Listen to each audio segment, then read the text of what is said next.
ആകാശവാണി. നമസ്കാരം. പ്രാദേശിക വാർത്തകൾ വായിക്കുന്നത് ബിന്ദു വിനോദ്.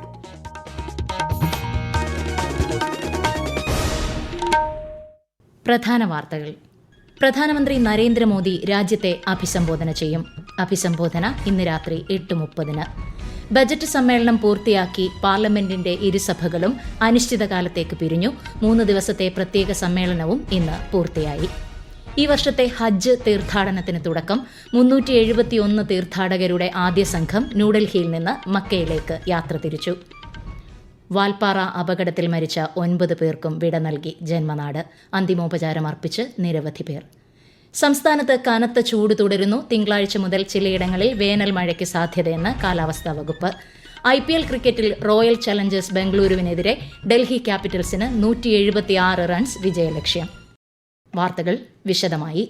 പ്രധാനമന്ത്രി നരേന്ദ്രമോദി ഇന്ന് രാത്രി 8:30 രാജ്യത്തെ അഭിസംബോധന ചെയ്യും.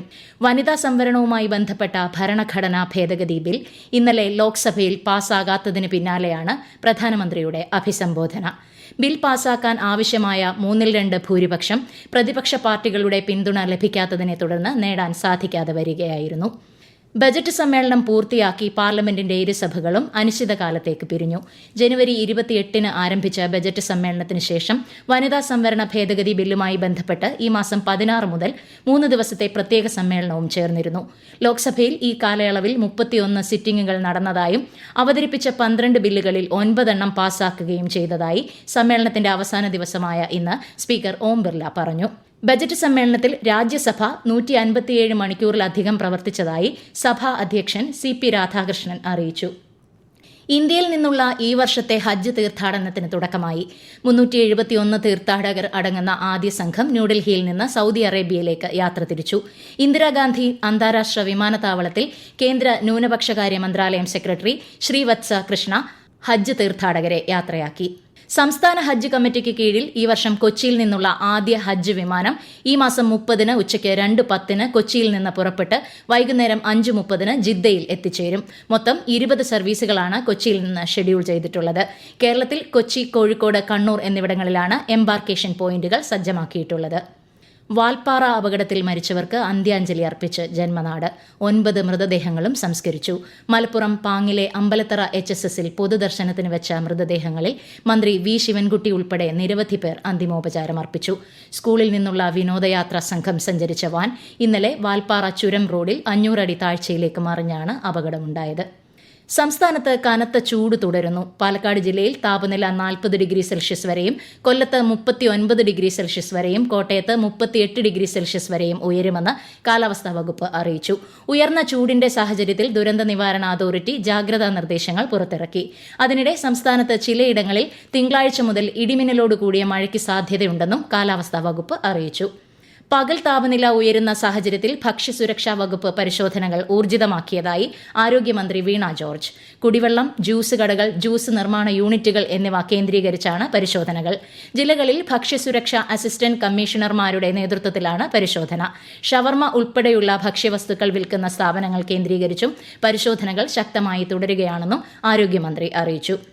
കോഴിക്കോട് അന്താരാഷ്ട്ര വിമാനത്താവളത്തിൽ 1.58 കോടി രൂപ വിലമതിക്കുന്ന 2 കിലോയോളം വരുന്ന ലഹരി മരുന്നുമായി മലപ്പുറം സ്വദേശി പിടിയിൽ. മസ്കറ്റിൽ നിന്നെത്തിയ ഇയാൾ ഭക്ഷണപ്പൊതിക്കുള്ളിൽ ഒളിപ്പിച്ച മയക്കുമരുന്ന് ഡയറക്ടറേറ്റ് ഓഫ് റവന്യൂ ഇന്റലിജൻസ് പിടികൂടുകയായിരുന്നു. രഹസ്യ വിവരത്തിന്റെ അടിസ്ഥാനത്തിൽ DRI കൊച്ചി സോണൽ യൂണിറ്റിന് കീഴിലെ ഉദ്യോഗസ്ഥർ നടത്തിയ പരിശോധനയിലാണ് ലഹരിമരുന്ന് കണ്ടെടുത്തത്. പശ്ചിമബംഗാൾ 1ാം ഘട്ടം തമിഴ്നാട് നിയമസഭാ തെരഞ്ഞെടുപ്പുകളിലേക്കുള്ള വോട്ടെടുപ്പിന് ഇനി 4 ദിവസം കൂടി. പരസ്യപ്രചാരണത്തിനുള്ള സമയപരിധി അവസാനിക്കുന്നതിന് മുമ്പായി ഓരോ വോട്ടും ഉറപ്പിക്കാനുള്ള തീവ്ര ശ്രമത്തിലാണ് രാഷ്ട്രീയ പാർട്ടികളും സ്ഥാനാർത്ഥികളും. പ്രമുഖ നേതാക്കൾ ഉൾപ്പെടെ പ്രചാരണ രംഗത്ത് സജീവമാണ്. ഇരു സംസ്ഥാനങ്ങളിലും ഈ മാസം 23-നാണ് വോട്ടെടുപ്പ്. അതേസമയം പശ്ചിമബംഗാളിൽ സുരക്ഷ ശക്തമാക്കുന്നതിന്റെ ഭാഗമായി ലക്ഷ്മണരേഖ എന്ന പേരിൽ പോളിംഗ് ബൂത്തുകൾക്ക് ചുറ്റും 100 മീറ്റർ പരിധിയിൽ വെളുത്ത ചോക്കുകൊണ്ട് അടയാളപ്പെടുത്തുമെന്ന് തെരഞ്ഞെടുപ്പ് കമ്മീഷൻ അറിയിച്ചു. ഈ ഭാഗത്തേക്ക് പ്രാഥമിക പരിശോധന പൂർത്തിയാക്കിയ ശേഷം മാത്രമായിരിക്കും വോട്ടർമാർക്ക് പ്രവേശനം.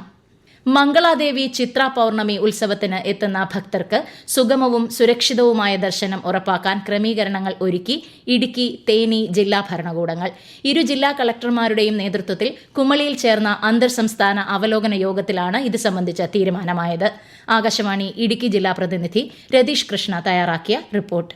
ഉത്സവ ദിവസം പുലർച്ചെ 6 മുതൽ ഭക്തരെ ക്ഷേത്രത്തിലേക്ക് പ്രവേശിപ്പിക്കും. ഉച്ചയ്ക്ക് 2:30 ശേഷം ക്ഷേത്രത്തിലേക്ക് പ്രവേശനം അനുവദിക്കില്ലെന്നും ക്ഷേത്ര പരിസരത്ത് പാർക്കിംഗ് അനുവദിക്കില്ലെന്നും ഭക്തരെ ഇറക്കിയ ശേഷം വാഹനങ്ങൾ ഉടൻ മടങ്ങണമെന്നും നിർദ്ദേശമുണ്ട്. കടുത്ത ചൂട് പരിഗണിച്ച് ബാരിക്കേഡുകൾക്ക് മുകളിൽ പന്തലുകൾ നിർമ്മിക്കുന്നതിനൊപ്പം കുടിവെള്ളം, ആംബുലൻസ്, മെഡിക്കൽ ടീം എന്നിവയുടെ സേവനവും ഉറപ്പാക്കും. ഭക്ഷണ വിതരണത്തിനായി പ്രത്യേക ക്രമീകരണങ്ങൾ ഏർപ്പെടുത്തുന്നതിനൊപ്പം അഗ്നിശമന സേനയുടെ യൂണിറ്റുകളും സജ്ജമായിരിക്കും. വന്യജീവി സങ്കേതത്തിനുള്ളിലെ കർശനമായ ഗ്രീൻ പ്രോട്ടോകോൾ പാലിച്ചാകും ചടങ്ങുകൾ നടക്കുക. പ്രധാനമന്ത്രി നരേന്ദ്രമോദി ആകാശവാണിയിലൂടെ ജനങ്ങളുമായി ആശയങ്ങൾ പങ്കുവയ്ക്കുന്ന പ്രതിമാസ റേഡിയോ പ്രഭാഷണ പരിപാടി മൻ കി ബാത്തിലേക്ക് ഈ മാസം 24 വരെ ജനങ്ങൾക്ക് അഭിപ്രായങ്ങൾ പങ്കുവയ്ക്കാം. മൻ കി ബാത്തിന്റെ 133 പതിപ്പ് ഈ മാസം 26 ദൂരദർശനും ആകാശവാണിയും പ്രക്ഷേപണം ചെയ്യും. ഈ വാർത്തകൾ ആകാശവാണിയിൽ നിന്ന്. ആകാശവാണി വാർത്തകളും വാർത്താധിഷ്ഠിത പരിപാടികളും All India Radio News Thiruvananthapuram YouTube ചാനലിലും All India Radio News Thiruvananthapuram Facebook പേജിലും AR News_ തിരുവനന്തപുരം ഇൻസ്റ്റഗ്രാം അക്കൌണ്ടിലും AR News_TVM X ഹാൻഡിലും ലഭ്യമാണ്. ആകാശവാണി തിരുവനന്തപുരം പ്രാദേശിക വാർത്താ വിഭാഗം അവതരിപ്പിക്കുന്ന പ്രത്യേക പരിപാടിയായ നല്ല വാർത്ത എല്ലാ ശനിയാഴ്ചയും വൈകുന്നേരം 6:40 പ്രക്ഷേപണം ചെയ്യുന്നതാണ്. പ്രാദേശിക വാർത്തകൾക്ക് ശേഷം നല്ല വാർത്ത കേൾക്കാവുന്നതാണ്. കേന്ദ്ര സർക്കാർ ജീവനക്കാരുടെയും പെൻഷൻകാരുടെയും ക്ഷാമബത്തയിൽ 2% വർധന. ഈ വർഷം ജനുവരി 1 മുതൽ മുൻകാല പ്രാബല്യത്തോടെയാണ് വർധനവ്. കേന്ദ്ര വാർത്താ വിതരണ പ്രക്ഷേപണ മന്ത്രാലയത്തിന് കീഴിലുള്ള ദേശീയ ചലച്ചിത്ര വികസന കോർപ്പറേഷന്റെ അച്ചപ്പാസ് ആൽബം എന്ന മലയാള ഫാന്റസി ചിത്രത്തിന്റെ ട്രെയിലർ പുറത്തിറങ്ങി. ടൈം ട്രാവൽ പ്രമേയമാക്കി കാലത്തിലൂടെയും ഓർമ്മകളിലൂടെയുമുള്ള യാത്ര അവതരിപ്പിക്കുന്ന ഈ ചിത്രം ഈ മാസം 24 തിയേറ്ററുകളിൽ പ്രദർശനത്തിനെത്തും. മേട വിഷു പൂജകൾ പൂർത്തിയാക്കി ശബരിമല ക്ഷേത്രനട ഇന്ന് രാത്രി 10 അടയ്ക്കും. കൂടുതൽ വിവരങ്ങളുമായി ആകാശവാണി പത്തനംതിട്ട ജില്ലാ പ്രതിനിധി ശ്രീജി S. ശ്രീധർ. മേട വിഷുപൂജകൾക്കായി തുറന്ന ശബരിമല ക്ഷേത്രനട ഇന്ന് രാത്രി 10 അത്താഴപൂജയ്ക്ക് ശേഷം ഹരിവരാസനം പാടി അടയ്ക്കും. ഇന്ന് വൈകിട്ട് സഹസ്രകലശാഭിഷേകവും സന്നിധാനത്ത് നടന്നു. മേട വിഷുപൂജയ്ക്കായി നട തുറന്ന അന്നു മുതൽ ഇന്നുവരെ ഭക്തരുടെ വലിയ തിരക്കാണ് സന്നിധാനത്ത് അനുഭവപ്പെടുന്നത്. ഇന്ന് നടയടച്ചാൽ ഇടവമാസ പൂജയ്ക്കായി നട വീണ്ടും അടുത്ത മാസം 14 തുറക്കും. IPL ക്രിക്കറ്റിൽ ഇന്നത്തെ ആദ്യ മത്സരത്തിൽ റോയൽ ചലഞ്ചേഴ്സ് ബംഗളൂരുവിനെതിരെ ഡൽഹി ക്യാപിറ്റൽസിന് 176 റൺസ് വിജയലക്ഷ്യം. ടോസ് നഷ്ടപ്പെട്ട് ബാറ്റിംഗിനിറങ്ങിയ RCB നിശ്ചിത ഓവറിൽ 8 വിക്കറ്റ് നഷ്ടത്തിൽ 175 റൺസ് നേടി. Sunrisers Hyderabad Chennai super Kings പോരാട്ടം രാത്രി 7:30 ഹൈദരാബാദിൽ നടക്കും. പാലക്കാട് അട്ടപ്പാടിയിൽ പിറന്ന ഉടൻ അമ്മയിൽ നിന്ന് വേർപെട്ട കാട്ടാനക്കുട്ടിക്ക് സംരക്ഷണമൊരുക്കി വനം വകുപ്പ്. 4 ദിവസമായി വനത്തിൽ തന്നെ താവളമൊരുക്കി അമ്മയാനയെ കാത്തിരിക്കുകയാണ് ഉദ്യോഗസ്ഥർ.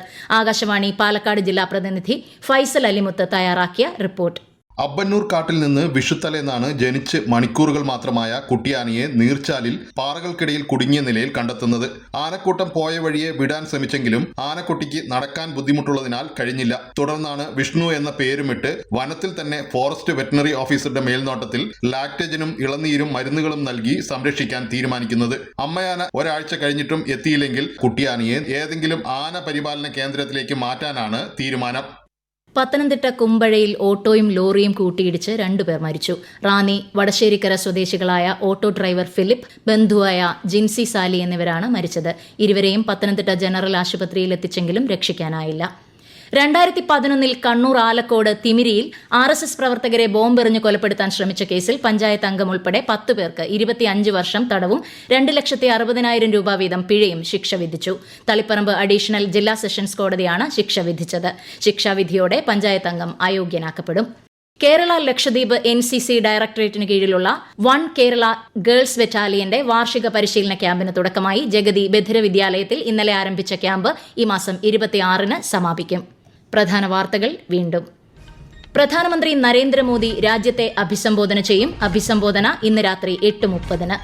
ബജറ്റ് സമ്മേളനം പൂർത്തിയാക്കി പാർലമെന്റിന്റെ ഇരുസഭകളും അനിശ്ചിതകാലത്തേക്ക് പിരിഞ്ഞു. 3 ദിവസത്തെ പ്രത്യേക സമ്മേളനവും ഇന്ന് പൂർത്തിയായി. ഈ വർഷത്തെ ഹജ്ജ് തീർത്ഥാടനത്തിന് തുടക്കം. 371 തീർത്ഥാടകരുടെ ആദ്യ സംഘം ന്യൂഡൽഹിയിൽ നിന്ന് മക്കയിലേക്ക് യാത്ര തിരിച്ചു. വാൽപ്പാറ അപകടത്തിൽ മരിച്ച 9 പേർക്കും വിട നൽകി ജന്മനാട്. അന്തിമോപചാരം അർപ്പിച്ച് നിരവധി പേർ. സംസ്ഥാനത്ത് കനത്ത ചൂട് തുടരുന്നു. തിങ്കളാഴ്ച മുതൽ ചിലയിടങ്ങളിൽ വേനൽ മഴയ്ക്ക് സാധ്യതയെന്ന് കാലാവസ്ഥാ വകുപ്പ്. IPL ക്രിക്കറ്റിൽ റോയൽ ചലഞ്ചേഴ്സ് ബംഗളൂരുവിനെതിരെ ഡൽഹി ക്യാപിറ്റൽസിന് 176 റൺസ് വിജയലക്ഷ്യം. പ്രാദേശിക വാർത്തകൾ കഴിഞ്ഞു. അടുത്ത വാർത്താ പ്രക്ഷേപണം രാത്രി 7:25.